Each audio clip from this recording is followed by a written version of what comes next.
Assalamualaikum warahmatullahi wabarakatuh. Halo semuanya, perkenalkan nama aku Hasya Salsabila Munir dari kelas 11H.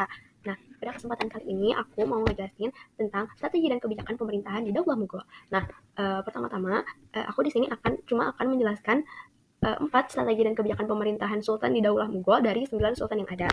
Tanpa berlama-lama, mari kita langsung ke materinya.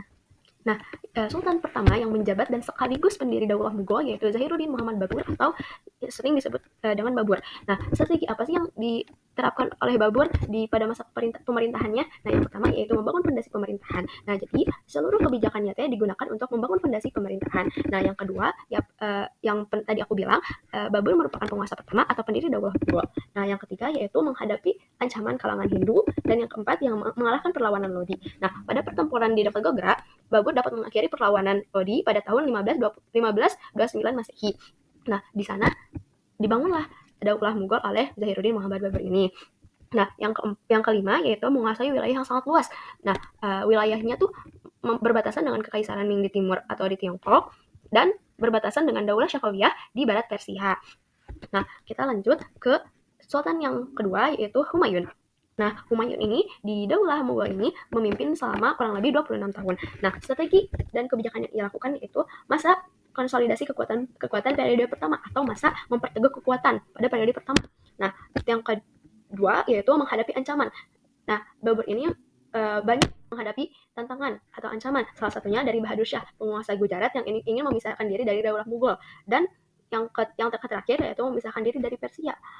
Dan dia melarikan diri dari Persia selama 15 tahun. Untuk apa sih dia melarikan diri 15 tahun gara-gara kekalahan dia? Dia melarikan diri ke Persia selama 15 tahun itu tujuannya untuk menyusun kekuatan agar bisa mengalahkan Sher Khan dan menegakkan kembali Daulah Mughal di Delhi. Nah, sebelum dia melarikan diri ke Persia, dia juga pernah tarung atau perang bersama Sher Khan dan dia kalah, dan akhirnya dia mengasingkan diri ke Persia selama 15 tahun dan akhirnya dia kembali untuk memerangi Sher Khan dan akhirnya Daulah Mughal kembali. Dan next ke Sultan yang ketiga yaitu Jalaluddin Muhammad Akbar atau suka disebut dengan Akbar. Nah, sebelumnya di opening tadi kita sudah melihat kan opening dari film Joda Akbar. Nah, Joda Akbar tersebut adalah ini dia Sultan ketiga dari Daulah Mughal. Ketika dia menjabat menjadi Sultan di Daulah Mughal, apa sih yang ia lakukan? Apa sih strategi dan kebijakan yang ia lakukan? Nah, Akbar ini yang pertama mempercayakan urusan pemerintahan kepada Bayram Khan, dikarenakan waktu saat dia menjabat menjadi Sultan di Daulah Mughal, usia dia masih sangat belia, sekitar 14 tahunan. Nah, yang kedua yaitu dia mengikuti perang Panipat II. Nah, kedatangan pasukan Himu yang disambut dengan peperangan yang sangat dahsyat di bawah kepemimpinan Bayram Khan. Jadi ketika perang Panipat II ini pemerintahan masih dipegang oleh Bayram Khan. Ketika ketika Bayram Khan ini menang, Agra dan Gwalior berhasil dikuasai oleh Mughal. Ketiga yaitu menjadikan Daulah Mughal menjadi pemerintahan yang bercorak militeristik. Jadi ketika Akbar mengambil alih kepemimpinan pemerintahan dan mengubahlah menjadi pemerintahan menjadi bercorak militeristik sampai Kabul dan Kandahar berhasil dikuasai. Jadi ketika Akbar ini usianya sudah dewasa, dia mengambil alih kekuasaan urusan pemerintahan dan menjadikan Daulah Mughal ini sebagai pemerintahan yang bercorak militeristik. Dan yang terakhir yaitu mempersatukan berbagai etnis atau yang dikenal dengan gagasan Sul-i-Khul yang berarti perdamaian yang universal. Tujuannya itu bukanlah untuk membeda-bedakan orang-orang yang berbeda agama di wilayah kerajaan Daulah Mughal pada masa Akbar memimpin.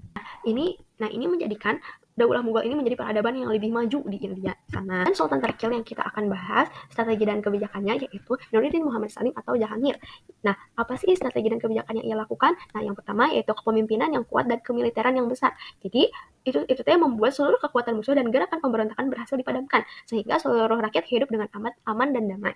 Nah, meskipun kepemimpinan yang kuat dan kemiliteran yang besar masih ada sebenarnya sedikit-sedikit pemberontakan yang masuk, tetapi dikarenakan kemiliteran yang besar dan kepemimpinan yang kuat sekali membuat rakyat tuh masih hidup aman dan damai, tidak sampai ke rakyat pemberontakan itu teh.